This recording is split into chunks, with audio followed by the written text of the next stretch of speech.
Hey guys, and welcome back to Battlefront Updates. I just got back from seeing Rogue One, a Star Wars story in IMAX here in Stockholm, Sweden, and I just wanted to share my thoughts with you right away when it's still fresh in my head, and I have a lot of things I just want to talk about. I will keep the first part of this video spoiler free, so if you want to hear my thoughts like generally about the movie without going into any specifics, you will hear that at the start of the video, and I will give you a big warning before I get into any spoiler stuff. So yeah, what did I think about this movie? Well, my initial thought after getting out from the cinema was, well, this was even better than The Force Awakens. I did not have the same satisfaction, or whatever you want to call it, after I came out from The Force Awakens. I still love The Force Awakens, but something about Rogue One really made me love it. There was a lot of references to the old movies, and it kind of bridged the gap between the movies simply, which I really loved.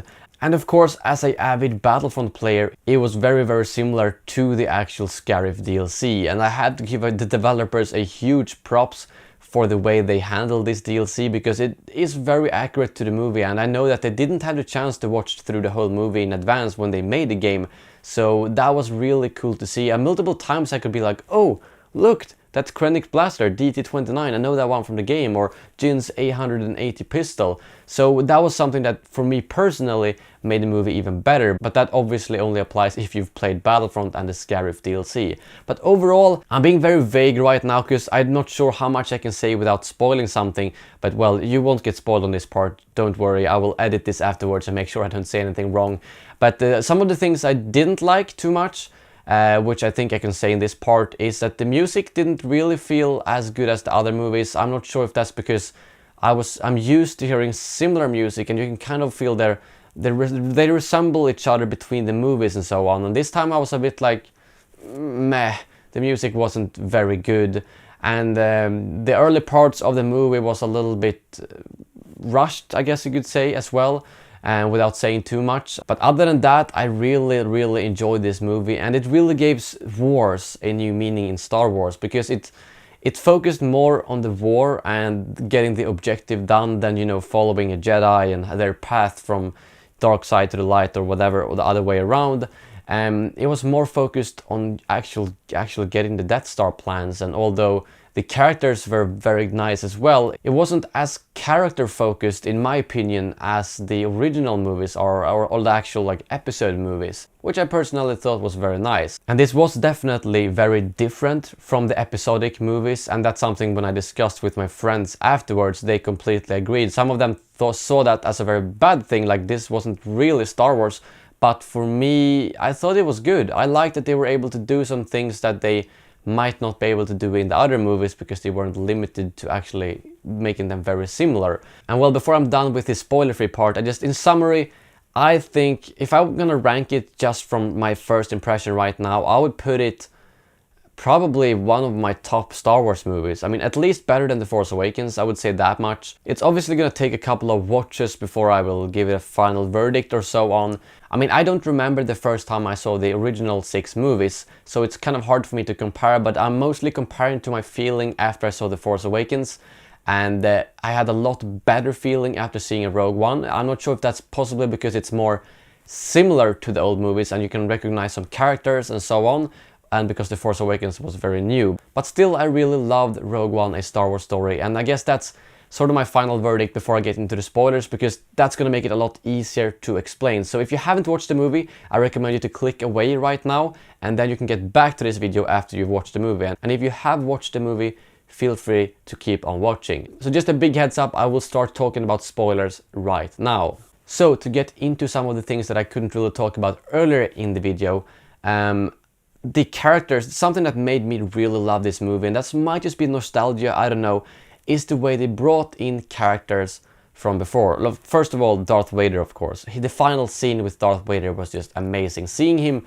really just wreck rebels was amazing to see, and I also love how we actually got to see more of Vader than we've seen before in some parts, because that part when Krennic went to Vader's like hideout, which I'm guessing was probably on Mustafar or possibly Sullust, we actually get to see Vader inside his big Bacta tube, and we can see sort of a glimpse of the back of his head as well as his limbless arms.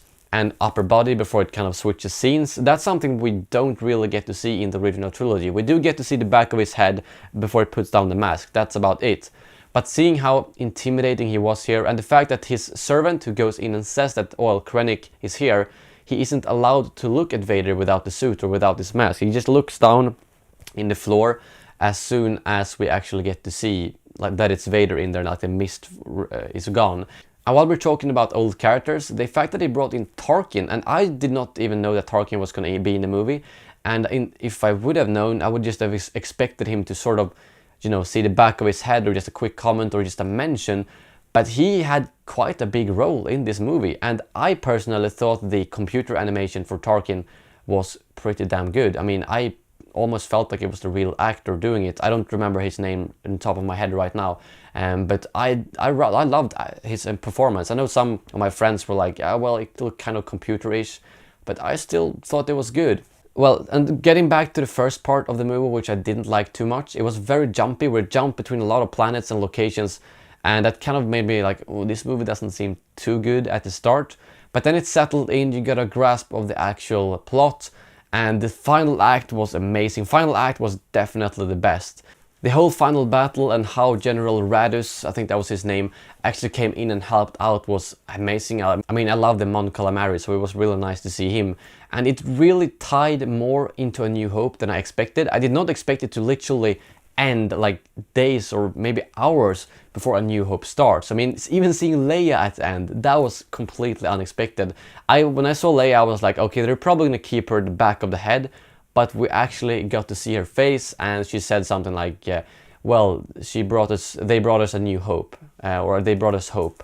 And which, I mean, the same thing with her. I thought the animation looked great. I mean, you could barely tell it was made by CGI, to be honest. But that's my own opinion. I've always been sort of not too negative towards CGI. I usually think it looks pretty good, whereas some other people might complain on it. But while we're talking about not being as restricted by what they can do in the movie like they've been with, well, The Force Awakens, I kind of, at first I was very disappointed that they killed off pretty much all main characters. I mean, every single character we got introduced to in this movie died simply. And that was a little bit disappointing at first, but then I realized that it makes sense, sort of. And I'm glad they took those liberties and didn't make it very Disney friendly where everyone has a happy ending and everyone survives. But they actually took the liberty of killing everyone off, which might sound harsh at first, but it was a good thing for the movie, I think, instead of leaving a lot of loose ends, because they want this to be right before A New Hope, and that's it. No new characters should be continued after the movie. And there was also plenty of Rebels references. I'm gonna have a separate video talking about that. But hearing on Yavin 4, like, oh, we need General Syndulla in there right now. And I was like, whoa, that's from Rebels. But there was no really, we didn't see like Hera or Zeb or any characters from the Rebels series actually in the movie. But we got references to it, which I will get more into detail in another video. And now that I can talk about it spoiler-free about the Scarif DLC, I also just wanted to mention how accurate the DLC actually was. I mean, getting through the shield gate, which was just like in the movie, and then actually planting those charges on the transport ships, which was what the rebels did to kind of distract the Imperials and allowing Jyn and Cassian and K2SO to get in there and get the plans. And then getting the plans, that was obviously a little bit different. I mean, we've even seen clips of Jyn running with the Death Star plans on the beach, but that didn't even happen in the movie, which was a little bit strange. Maybe they did that deliberately to kind of confuse people, or they completely remade the ending after a while. I really loved Krennic as a character because he was that really ambitious director, as he was in this movie, that wanted to reach the higher ranks, and he was very mad when Tarkin said that he was going to take over the operation of the Death Star. But then when Krennic was talking to Vader and he was like, oh, I'm still in charge, and Vader said, don't choke on your ambitions at the same time as he force choked him. That was pretty cool to see. That was like sort of like a joke at the same time as being seeing Vader's intimidation. And I just loved Krennic. He was really that guy under Tarkin, but still very menacing and someone you really gotta fear. But it was pretty obvious that he was gonna die at the end along with all the other characters. But I loved following his journey and seeing his struggles and how he really wanted to reach the high ranks within the Empire, but never really did. And lastly, one thing that I really loved about the way it bridged the gap to A New Hope is that we actually get to see that, well, the Death Star destruction was an inside job. It really was. Like, it wasn't just the rebels stealing the plans, but the creator, Galen Erso, actually put that fault in there deliberately. And when you think about it, A New Hope actually plays out merely days after Rogue One. And that kind of explains why they didn't find that error in the Death Star. Because as you remember, I'm not sure what the name of him, but one of Tarkin's advisors tells him, "We've found a small weakness that the rebels might be able to exploit. Do you want to get out of here?" And he's like, "No, I don't." Evacuating in a moment of triumph, no way. And that this kind of puts this into perspective. They've just had a day probably to look for all of these weaknesses in a massive space station after Krennic and everything that happened on Scarif. And the same thing for the rebels. They at least had a little upper hand because they knew there was a weakness implanted and that it had to do with the reactor. So they just had to find that exhaust port simply. And this simply made A New Hope a better movie. By adding this information, it for me made A New Hope into a better movie with less plot holes, I guess you could say. But right now I'm simply rambling on because I just wanted to get my thoughts out right after seeing the movie. I will probably make some sort of Rogue One live stream where I'll just discuss with you guys. And I'm also gonna make that Rebel references video because there was a lot of references I wanted to talk about in the movie. But again, final verdict, I think it's better than The Force Awakens. I would say somewhere around 8 or 9 out of 10, but I don't really like giving numbers because I think that's pretty hard in my own opinion. So definitely go out and watch it if you haven't already, but if you're watching now, you probably already watched it. I might see it again in the cinema. I only saw The Force Awakens once, but I really want to see Rogue One, and this time maybe in 2D and not IMAX, because IMAX wasn't too impressive if I gotta be honest. It felt just like seeing the normal 3D movie. It might be because we didn't have any center slots, so it was a little bit on the side. But overall, Rogue One, really great movie. It was very different from the other Star Wars movies, but in a good way, and had plenty of references to the other movies, Rebel series, and so on.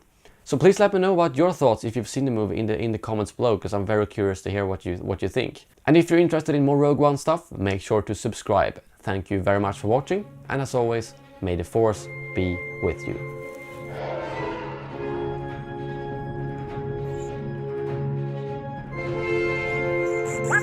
What?